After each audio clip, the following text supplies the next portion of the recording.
Nous passons aux questions orales. Monsieur Gacquenay, je vous laisse la parole pour la première que vous voulez. Voilà, et puis je vous redonnerai la parole pour la seconde. C'est gentil, merci. Donc, oui, j'ai souhaité, pas avoir un débat, mais en tout cas interroger monsieur le maire et sa majorité concernant les uniformes dans les écoles. Je sais que vous êtes quand même une belle colonie d'enseignants ou d'anciens enseignants et donc, voilà, donc c'est intéressant pour moi. L'arrivée de Gabriel Attal au ministère de l'Éducation nationale a remis à l'ordre du jour donc les uniformes, en tout cas le test, une phase de test pour les uniformes à l'école. Je rappelle les faits, donc Annemasse est quand même la 4e ville la plus inégalitaire de France, c'est un fait. Et l'inégalité passe aussi par les vêtements portés par les enfants au sein de l'école. En ce qui me concerne, l'uniforme permet de lisser au moins le temps de la présence des enfants à l'école, une partie de ces inégalités, en les mettant donc sur un pied d'égalité, d'un point de vue vestimentaire, tous les enfants.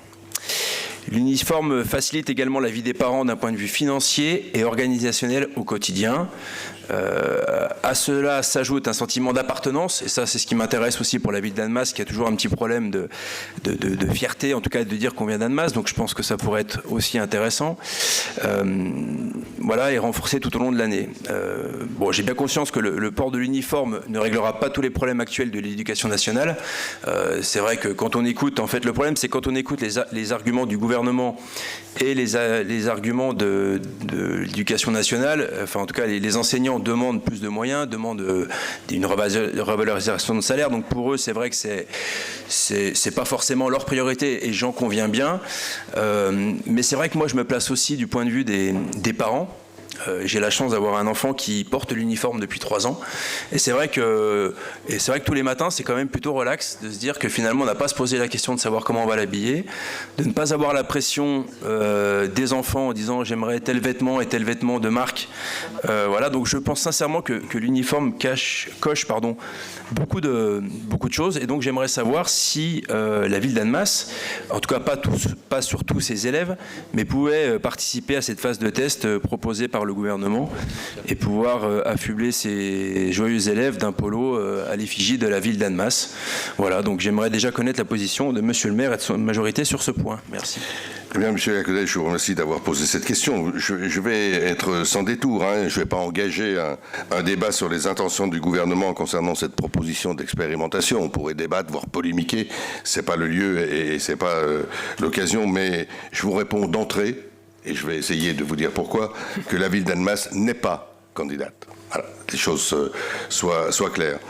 Parce que je crois que l'uniforme n'a finalement, quand on analyse les choses, rien à voir avec le fait qu'il pourrait être très intéressant de gommer les inégalités. Parce que si l'on écoute aujourd'hui les défenseurs de l'uniforme, c'est pas cela qu'ils mettent en avant. C'est d'abord une exigence d'un retour à l'autorité. Oui, bah c'est...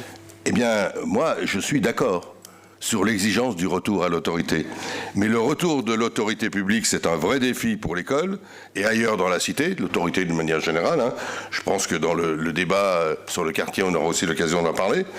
Mais uniformiser les écoliers ne changera strictement rien sur le retour de l'autorité. Et finalement, quand on regarde un petit peu l'histoire, c'est une vision un peu fantasmée que l'on peut avoir sur l'autorité des instituteurs à l'époque de nos parents et grands-parents. L'uniforme, en fait, n'a jamais existé dans notre République, sauf dans certains territoires d'outre-mer, où d'ailleurs ils existent, y compris aujourd'hui, mais sans avoir diminué les inégalités, puisqu'elles sont peut-être encore plus fortes dans ces territoires que en métropole. C'est vrai qu'il y avait des blouses en primaire. Moi qui ai la chance, ou malchance, d'avoir été à l'école dans les années 50, ben voilà, j'avais des blouses à l'école primaire, mais au collège, jamais eu de blouse, jamais eu d'uniforme, et ça fait quand même un certain temps, si j'ose dire. Donc, je pense que l'objectif est détourné. Et moi, je voudrais revenir sur un instant sur l'égalité qui nous préoccupe, je crois, bien plus, et je crois qu'on est tous d'accord, bien plus que des histoires de tissus. Alors, bon, je ne veux pas dire que j'ai repotassé tout mon Bourdieu et relu tous les travaux du sociologue Howard Becker, qui vient de décéder, mais les inégalités scolaires, et j'ai pu les vivre, y compris professionnellement, elles se sont aggravées même, ne trouvent pas leur origine sociale dans le paraître ou le port ostentatoire de marques luxueuses. Parce que même avec un uniforme, on peut mettre des chaussures de marque et ne pas avoir les mêmes que celles du voisin qui n'a pas pu se les payer, etc. On pourrait dire les choses de cette manière-là. Je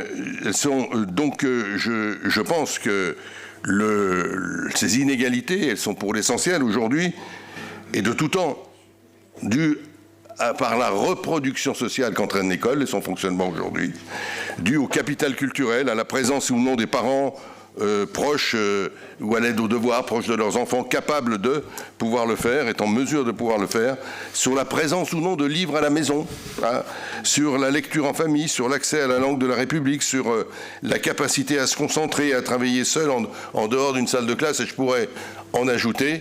Les inégalités sont aujourd'hui très grandes et il est urgent de prendre des mesures pour lutter contre ces inégalités. Mais l'enseignement privé, certains, pas beaucoup, pas généralement, peut pratiquer parfois plus aisément l'uniforme. C'est sa responsabilité, il peut le faire. C'est son droit, c'est son droit. Mais je ne crois pas que le défi de l'autorité et les inégalités scolaires aient été ainsi résorbés.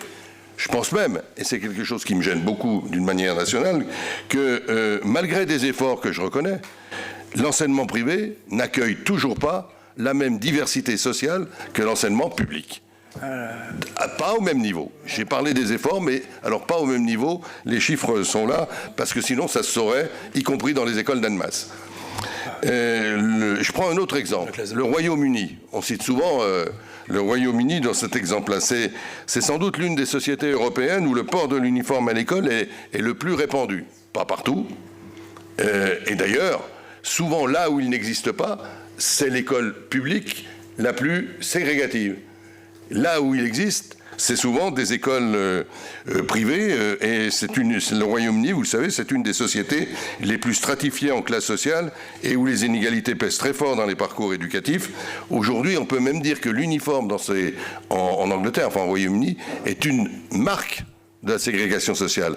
Quand vous avez Eton ici, c'est pas la même chose que si vous avez le logo d'un établissement public. Donc, je crois que l'apparence ne fait pas la lutte contre la ségrégation. Je pense que le chantier, mais vous l'avez laissé entendre, et je crois que sur ce point-là on pourrait être d'accord, le chantier de l'école est beaucoup plus vaste et qu'il mérite mieux que des débats sans fin sur ce sujet-là. Je retiens, moi, quand même un élément clé de cette rentrée, c'est que c'est une enquête d'un syndicat, je crois que c'est le SNES, l'absence d'au moins un professeur dans près de la moitié des établissements scolaires. Ça, c'est une source d'inégalité. Parce que celui qui va pouvoir compenser, parce qu'il a des parents qui l'aideront, etc., par rapport à celui qui ne compensera jamais, là, on crée des inégalités, et qu'on ait un uniforme ou pas, ça ne change rien. Alors enfin, voilà, vous voyez la position. Et puis, j'allais vous dire, M. Gaconnet, mais avec un petit sourire quand même, j'allais vous dire que peut-être que votre initiative, que votre question trouvera une réponse, puisque j'ai cru lire que M. Wauquiez avait l'envie d'expérimenter. Alors, je ne sais pas si ça sera sur un lycée d'Annemasse ou de l'agglomération, mais on verra ça plus tard, et on pourra alors en faire les conséquences. Voilà, une réponse claire. Votre question était claire. Je vous remercie de l'avoir posée. C'est une réponse claire. Je précise à Madame Géraldine Valette qu'il n'y a pas de débat. C'est prévu dans le règlement. Voilà. Non, c'est pas parce que c'est vous. C'est que dans le règlement, il n'y a pas de débat sur les questions. Ben oui, c'est un débat, notre ami. Mais on enregistrera votre avis bien volontiers par la suite. Donc, je vous redonne la parole, Monsieur Gaconnet, pour votre deuxième question. Ah oui. Oui, alors celle-ci est un peu moins... Enfin, si vous avez préparé la même réponse, j'en serais ravi, soit dit en passant. Bon, on a beaucoup parlé ce soir de l'ANRU, du NPNRU et de tout l'argent que cela a généré, etc. Mais il reste encore, au sein du quartier du Perrier, des espaces libres Voilà, donc j'ai été, moi, une fois de plus, cet été, sollicité par des copropriétaires du quartier du Perrier. Concernant les espaces libres, j'aimerais pouvoir donc vous interroger, Monsieur le maire. Depuis 2017 et la dissolution de l'association des copropriétaires des espaces libres du Perrier, plusieurs secteurs se retrouvent dans un no man's land administratif et de responsabilité légale. C'est ainsi que des parcelles cadastrales n'appartiennent à personne. Je peux en citer la B3457 ou la B3972. Voilà. Et donc la responsabilité se rejette depuis 6 ans entre les copropriétaires, la commune, bien évidemment. Et moi, je m'étonne qu'en France, en 2023, il existe encore des zones de ce type. Voilà, nous, on est dans un pays où dès qu'il y a un problème, il faut un responsable. Or là, il n'y en aurait pas, ce qui interroge.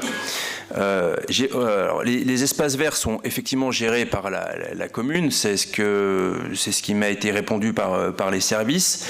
C'est ce qui est le plus visible, les arbres, notamment le nettoyage. Mais moi, ce qui m'intéresse aussi, c'est tout ce qui est dans le souterrain, et notamment l'ensemble des réseaux, et assainissement, égouts, etc.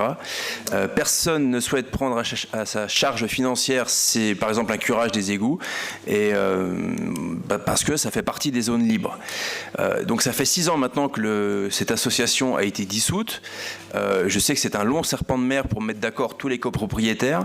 Je pense qu'on n'y arrivera pas. Je vais être très clair avec vous. Alors peut-être que vous avez des très bons contacts avec les bailleurs sociaux, ce qui peuvent permettre une gestion plus ou moins fluide de certains lieux et de certaines parcelles libres. Or, avec d'autres copropriétés, c'est nettement plus compliqué, notamment celle des Narcisses que M. Boucher doit bien connaître également, pour avoir été sollicité aussi. Mais voilà, donc moi j'ai besoin de savoir aujourd'hui, Monsieur le maire, quelle issue rapide on peut trouver à ce dossier qui est un long serpent de mer une nouvelle fois et qui crée des no man's land administratifs en plein cœur du quartier du Perrier, dont certains pourraient s'imaginer, en voyant tout ce qui se passe autour d'eux avec l'ANRU et l'NPNRU, qui restent quand même les parents pauvres de ce quartier. Merci. Merci. Je vais je vais passer le ballon à Michel Boucher pour répondre. Cette allusion à rien du tout d'autre. Voilà. Simplement, je peux dire que c'est pas un dossier que l'on ne traite pas depuis longtemps et que, comme vous l'avez dit tout à l'heure sur un tout autre dossier, les complications administratives sont très très lourdes. Mais je préfère que Michel vous réponde parce qu'il suit ce dossier depuis très longtemps. Personnellement, Monsieur le maire, j'aurais préféré répondre à la question précédente plutôt qu'à celle-ci. Bon, Monsieur Gaconnay, vous avez dit beaucoup de choses, vous êtes renseigné auprès des services, donc vous avez les réponses des services. Bon, ça me permettra d'informer un petit peu tout le monde, parce qu'effectivement, c'est quelque chose qui, j'ai envie de dire, qui ne se voit pas, parce que les espaces on ne peut pas dire que les espaces ne soient pas gérés. C'est-à-dire, vous ne ferez pas la différence entre des espaces qui sont espaces libres, dont parle M. Gaconnay, et d'autres espaces qui ne sont pas libres, c'est-à-dire appartenant à quelqu'un. Ça ne se voit pas. Voilà, parce qu'il y a quand même des gestions qui sont faites. Mais là où vous avez raison, alors je remonte dans le passé, dans la constitution de l'ensemble de ce quartier. Vous voyez comment il est fait, le quartier. L'ensemble des espaces sont ouverts. Et que l'ensemble des espaces ouverts étaient des espaces libres gérés donc par une ASL globale, enfin c'était la ZAC du Perrier. Et donc, ce qui veut dire que quand il y a des travaux dans un endroit, l'ensemble des gens qui habitent sur le quartier y participent. Alors c'était peut-être assez utopique au moment où ça s'est mis en place, mais assez rapidement, ça a montré ses limites, parce que quand dans un endroit, des gens demandaient par exemple à mettre un toboggan ou une aire de jeu, etc., ceux qui habitent de l'autre côté du quartier, ils en ont à peu près rien à faire, donc ça n'a pas marché. Donc à un moment, la ville a cherché à reprendre des espaces, puisque c'était une solution, et ça s'est passé dans la plupart des espaces. C'est-à-dire le secteur Aragon, Desnos, Ferré, Gauguin, ils sont gérés, ils appartiennent à quelqu'un, les sous-sols ont été refaits, enfin les réseaux ont été refaits, la ville a... Voilà. Et puis sur 2 secteurs, qui sont le secteur Brassens et le secteur Cézanne, les copropriétés n'ont pas accepté. Donc vous direz aux personnes que nous connaissons bien l'un et l'autre que le point de départ et l'erreur première le premier péché, le péché originel, a été de ne pas faire confiance à la ville et de dire moi je veux gérer mon espace autour de chez moi. Je comprends ça. Voilà. Donc ces deux espaces-là n'ont pas trouvé ces solutions-là et sont restés donc en gestion espace libre, ce qu'on appelle une ASL. Bon, ça ne fonctionnait pas mieux, puisque vous savez qu'entre le secteur Brassens et le secteur Cézanne, il y a l'avenue de Verdun entre les deux, ils n'ont rien à voir, les copropriétés les unes avec les autres. Donc ça ne fonctionnait pas, et donc nous sommes allés, et nous avons aidé cette ASL à être dissoute. Donc voilà, il n'y a plus d'ASL. C'était un accord global. Hein. Moi, j'en ai été président très temporairement pour sa dissolution. Et nous sommes dans cette situation-là. La deuxième marche à faire qui n'a pas été faite, c'est qu'il fallait reconstituer deux ASL sur les deux îlots, indépendants. Et ça, malgré tout le travail qu'a fait Vincent Fontaine a beaucoup travaillé là-dessus, et le service, nous n'y sommes pas encore. Voilà. Donc effectivement, pour l'instant, on a un souci administratif, entre guillemets, donc sur ces terrains, parce que vous avez raison, il y aurait sans doute des problèmes de responsabilité si vraiment il se passait quelque chose de grave sur le terrain. Cela dit, les choses sont quand même gérées. Vous avez fait une toute petite erreur, Monsieur Gacquenez. C'est pas des espaces verts que l'on gère. Nous, la ville, sont les espaces minéralisés. C'est le contraire. C'est tous les cheminements. Enfin, vous avez reçu la liste des endroits. Donc, c'est tous les cheminements piétonniers, la dalle minéralisée qui est au cœur de la copropriété Narcisse, le parking rue des Savoies, le parking de l'avenue de Verdun, et le parking situé derrière les 45 et 47 avenues de Verdun, c'est vers la rue des Fontaines, là, c'est la ville qui le gère, qui intervient pour la propreté, etc. Voilà. Les copros font plutôt les espaces verts autour de chez elles. Donc, c'est-à-dire, on n'est pas dans un endroit qui n'est pas géré physiquement. Il y a un souci, Monsieur Gacquenez, vous l'avez sans doute relevé, c'est les arbres. D'abord, il y en a beaucoup, ce qui est bien. Ils sont très grands. Et un arbre, ça se doit d'être soigné et élagué. Et effectivement, sur ce point-là, on a un petit souci, c'est-à-dire qu'il n'y a pas la prise en charge nécessaire. Elle a été faite un peu sur Brassens, là, par les bailleurs sociaux.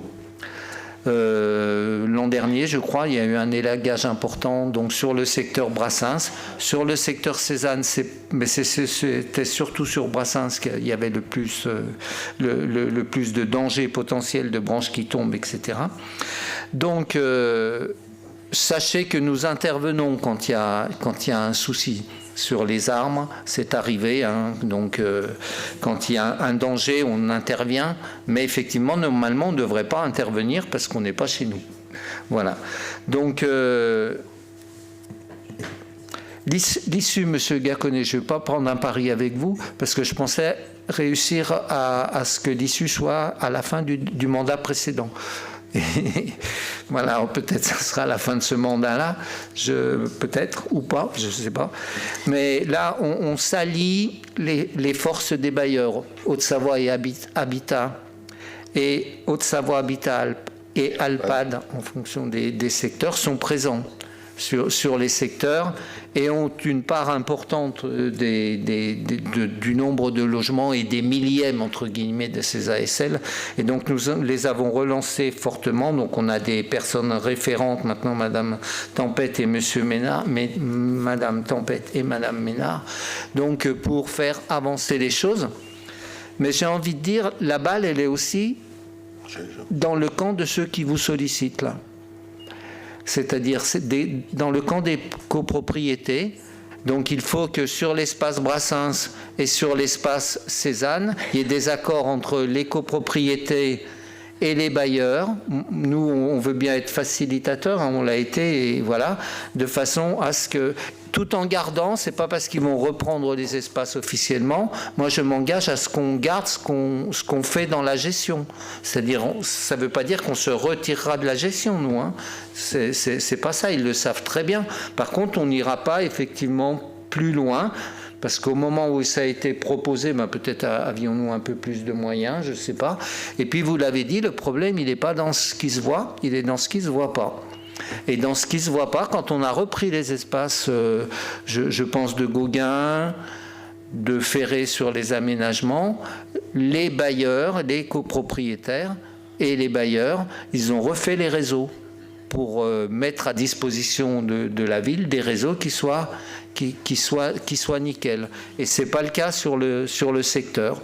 Donc effectivement, il va falloir mettre ces deux ASL, parce que ce ne sont que deux ASL, c'est pas extrêmement compliqué, mais il suffit qu'il y ait une copropriété qui joue pas le jeu et ça, ou qui s'en occupe pas, hein, parce que les syndics sont pas très motivés sur le sujet, j'ai envie de dire. Voilà, donc se mettre en place. Ensuite, ça sera à eux de faire ce qu'il faut faire pour que leurs assainissements soient bons, que le réseau de chauffage fonctionne, etc., etc.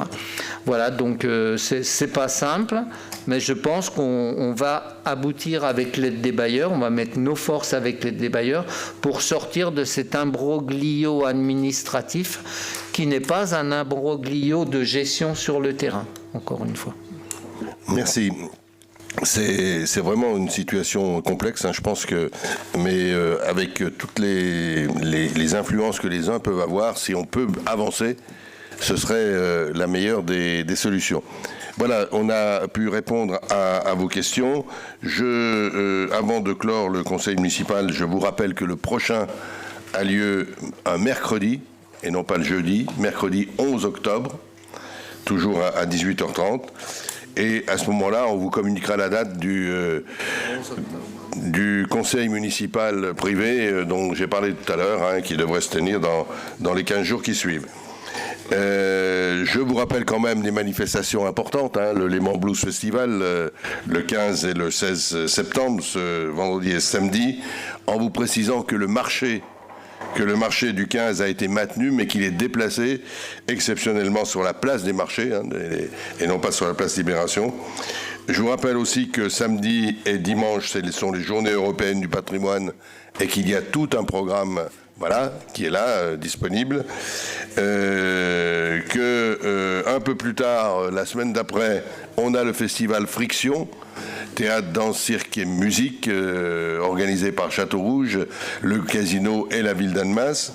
Et puis, avec un événement au milieu qui s'appelle La Nuit est belle, le 22 septembre, qui est important à noter. Enfin, même s'il y en a qui seront...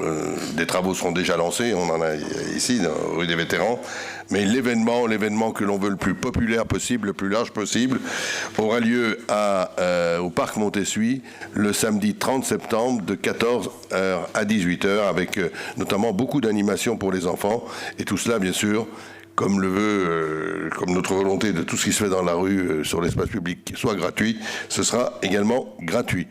Voilà, merci à tous. Bonne soirée, bon match pour ceux qui peuvent en voir encore de deuxième mi-temps. Et